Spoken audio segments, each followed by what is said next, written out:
And I'm not sure if we're on that at this time or not, but I'm calling tonight Justice for All. I think that's what people really like. I think people would like to see us be free and have liberty and be able to be happy and have jobs. And so praise God. I guess I am on. I just found out this is our fourth attempt, so that's good. And I really do believe that everybody would like to see justice for all.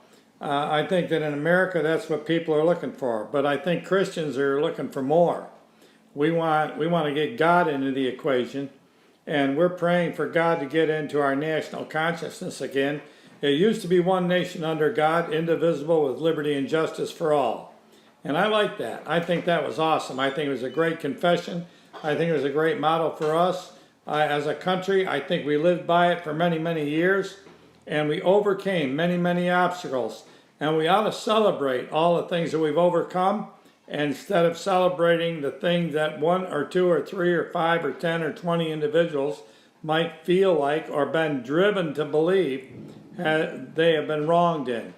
If you've been wronged, there is a process for every grievance. You can do what I do. You can write your congressman, you can write your governor, you can write your mayor, you can, whatever it is that you disagree with, you ought to be able to voice that opinion. You can, of course, go out and you can say that publicly if you do it in the right way and in the right format. I don't believe you have a right to riot. I don't believe you have a right to destroy. I don't think you have the right to infringe on anybody else's rights. I believe that God is really trying to deliver us from all of that. So in the name of Jesus, I pray that we would get a revelation about this. Tonight, I'm going to start with Matthew chapter 7. I already quoted Matthew 6:33, but Matthew 7 says, "Do not judge so that you will not be judged. For in the way that you judge, you will be judged, and by your standard of measure, it will be measured to you. Why do you look at the speck that is in your brother's eye, but do not notice the log that is in your own eye?" You know, we're kind of self-consumed, I guess. I mean, it's interesting how words have kind of changed over time. Tolerant used to mean that you were tolerant. That means that you were understanding of diverse viewpoints, that you could appreciate them without agreeing with them. But you ought to have the right to voice your opinion concerning it. And then tolerance started being promoted, that everybody needed to be tolerant and everybody needed to be politically correct, but we didn't mean politically correct. We meant correct according to me. And we didn't mean tolerant in what I just described. We meant that you could be intolerant if anybody disagreed with you, which is the opposite of tolerant, interestingly enough. Meanwhile, we seem to have completely lost honor and respect. And here's another word that's amazing. How about civil? You know, is there a way that you can intelligently articulate what you're trying to say to somebody that will listen without hating them? That might be nice. That'd be a good thing. You know, one of the terms that we hear so much about today, matter of fact, it seems like it's a national battle, and I take great exception to it, is that there is a systemic racism in America. I think that's an outright lie. I do not think anyone in their right mind can prove that with any kind of facts, statistics. You can maybe say that there is racism based on your personal experience that you had with another individual. But to say it's systemic, that's like saying, for instance, that would be saying that the police have systemic racism. What do you do when you're accusing the police of having systemic racism and 65% of them are minority or black Americans? Are you saying they're racist? when you say defund the police, like in New York, they just defunded the police, or they're saying Mayor de Blasio just agreed to defund the police department by $1 billion. So was that your goal? Was your real goal to defund the New York Police Department $1 billion out of a $7 billion budget, or a $6 billion budget, reduce them by $1 billion? If that was your goal, you should have just said that up front. We want to save the city money. We don't want it redistributed the way we want to demand it. We just want you to cut it. Unfortunately, that would get rid of no bad cops potentially. You know, if there are bad police there, they ought to be gotten rid of. Why don't you talk about that?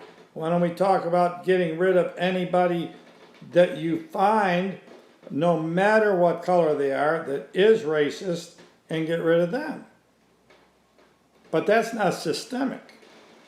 I think it is ignorance to claim that 38,000 police have a systemic racism problem when statistics don't bear it out. Not the statistics about arrest, not the statistics about shooting. None of that bears it out. So I think we've got to start looking at these terms really and saying maybe that's not the problem. We do have problems in America. I don't think they're necessarily racial. I think they're ideological. I think that right now we seem to have the greatest choice, or the most glaring difference in choice for national office that we've ever had, because now we are talking about outright socialism as opposed to somebody that loves patriotism and loves the country. And unfortunately, much of the media is spending so much time trying to drive the one patriot out of the picture so the socialists can take over, because they themselves have become socialists. Most of the media are that way. Most of the people in academia are that way. Almost all of our colleges are that way. Most of our high schools are that way. And it's not a claim. When they're teaching the 1619 curriculum in 35,000 schools, and you never voted on it, and you don't even know what the 1619 curriculum is, something's wrong. Yep.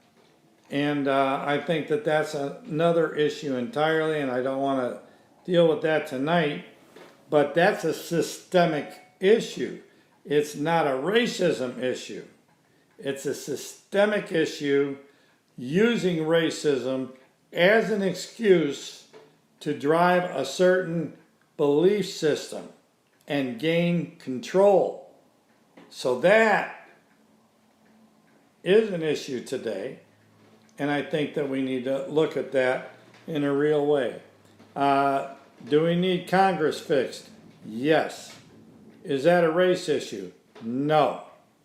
We have every ethnic group you can think of represented in our Congress, but they are so dysfunctional, they can't get anything done. When you have a House that is wholly one party and a Senate that is mostly another party, therefore they can't, it's like a heart that's working against itself. It's in spasm. It's never going to accomplish anything. All they seem to do is pass laws that you and I either don't want or don't care about, and they're not answering to us anymore. They're answering to lobbyists, and they're answering to the big donors, and they're answering to all of the different groups that have various interests that are probably have nothing to do with you and I, or we'd have a much simpler America. We'd have a simpler tax code. That needs revised.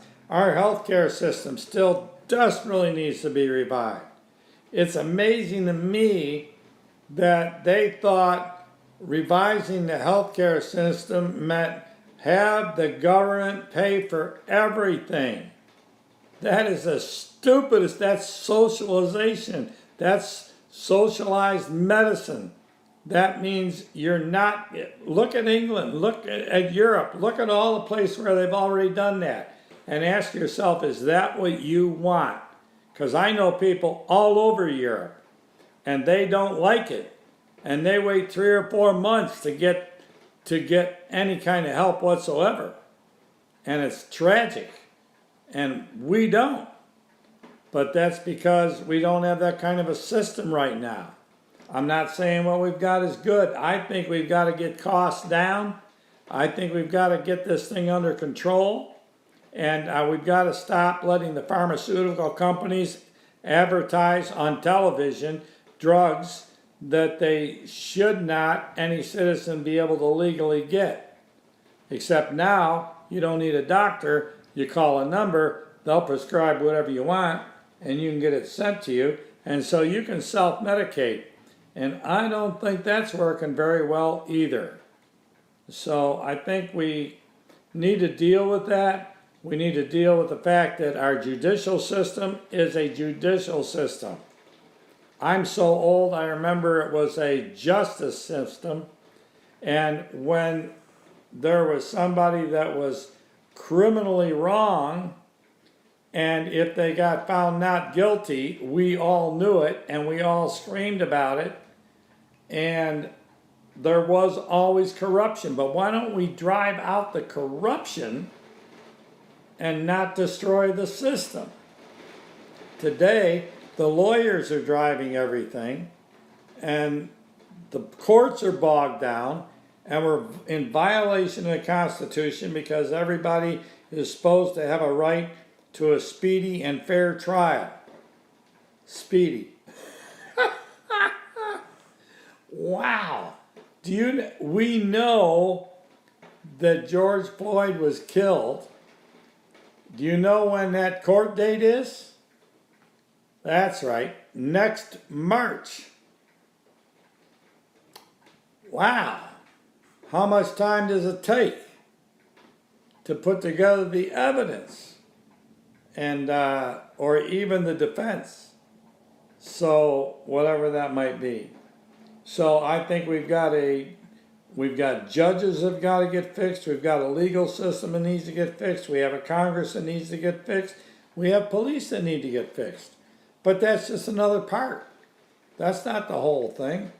And at some point, you got to realize that the vocal targets of the day are where people think they have the best chance to overthrow the government and institute a whole new, not a government like the one.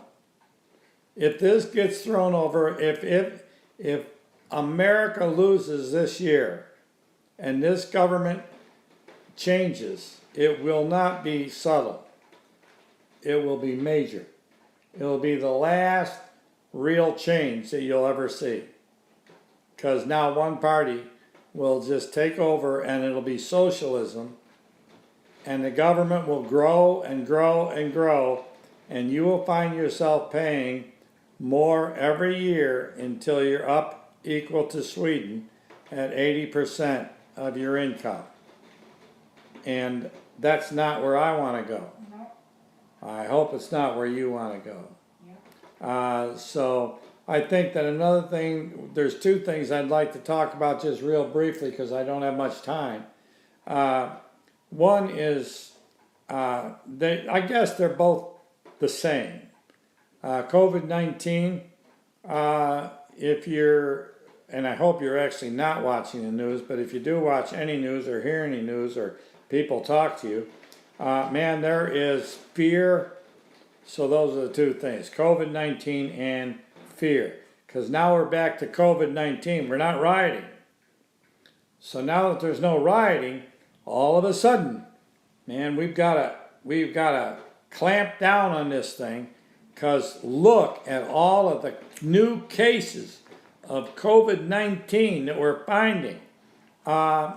Seems to me back in April, when they started testing pretty good, that they found out shockingly that a large percent of people, they think in California, actually had already been infected and got over it and didn't even know it.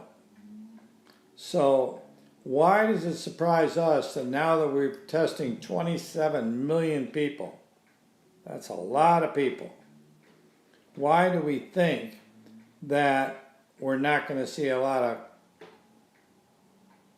cases of COVID-19 asymptomatic, no symptoms, either didn't think that they had it or thought they were just mildly sick for a couple of days and then got over it because they were under 40 years of age and they were healthy other than that. And otherwise, why are deaths still declining? You know, they're not going up, they're declining. They're still declining. ICU use is going up, not necessarily from COVID-19 cases, but because we're now doing surgeries again that we didn't do for 3 months. Do you think there's a slight backlog of surgeries? And every time you come out of surgery, you go in the ICU, and you don't think that that's going to cause an increase?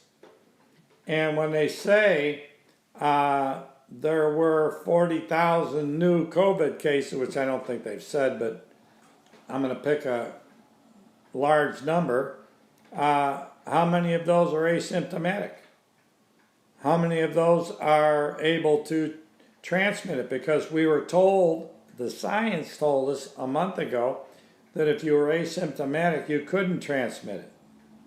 So you can't have it both ways. You can't. Science is science is science. All science has said about the COVID-19 thing, and I'm saying this to let not your heart be troubled, neither be afraid. So the only thing that science has said is if the virus is still there, it's still there. So the best way to do that is socially distance, which they actually say is 3 to 5 feet, whatever. That doesn't mean a mark on the floor is going to save your life when you're in line at the store. But masks are not that effective. But we got to have masks because we got to do more, because it can't just be, we can't trust God. We can't trust the government. We can't trust doctors. So, wow. So, but you trust you. I got it. Because you guys are so smart. I don't think so. Listen, not that much has changed. I understand that the pressure that these governors in Texas, Florida, Arizona are under is intense. But don't quit, guys. I loved it today. I watched somebody and they said, well, before this is all over, everybody's going to have gotten COVID-19 at some level. They either got it, didn't know it, were healthy, and now have the antibody, and so they're going to be resistant to it in the future. Or, they got it, were a little sick, got over it, because they didn't have one of the comorbidities. We got to deal with some. Maybe that's a good example, though. If we dealt with all of those things, if we helped everybody to get out from under stress, so there wasn't hypertension, if we could help people to get healed of their heart disease and their respiratory diseases and their kidney diseases and their liver diseases and their obesity, then we wouldn't have any of those problems. And then nobody would have had to die. And by the way, I've said it before, I'm going to say it again.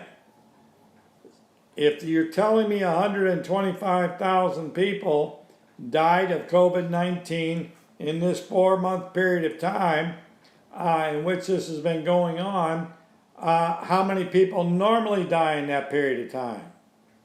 Over a 10-year period. Come on, give us a figure. Don't treat us like we're stupid. We can do math.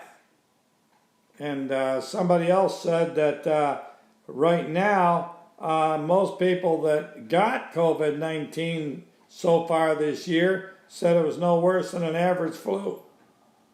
And they knew they had it. Now that's not if you had one of those other things, but if you had one of those other things, it was a rough road.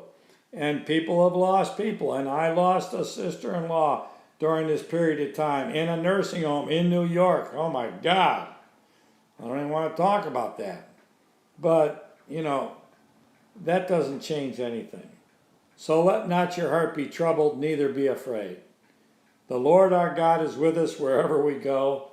He's waiting for you. He's standing. He's where you, I don't care where you are right now, He's there. Yes. And if you will just pause, shut your brain off for a minute and take a wild leap of faith and say, God, if you're really there, I invite you to come into my life. Lord, I need a change. I've been driven by fear or doubt or confusion. But God, I need a change.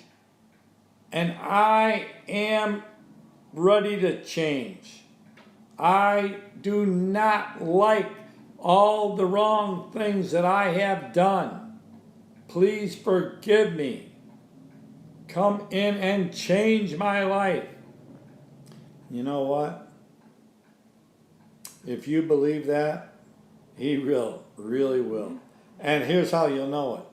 I keep saying it's the most tangible thing in the world. You say the prayer by faith. But if you mean the prayer, I am telling you, love, joy, peace, patience, kindness, gentleness, self-control, one of those will settle on you like a cloud. A burden will come off. A freedom, a clarity will come to your mind that you've never had. Because my God is an awesome God. And He does exactly what He says He will do. He wants to make you a new creation. He wants to change your life. He wants to make you happy. Not doing what you want, but doing what you need to do so you can be happy. God bless you, and start praying.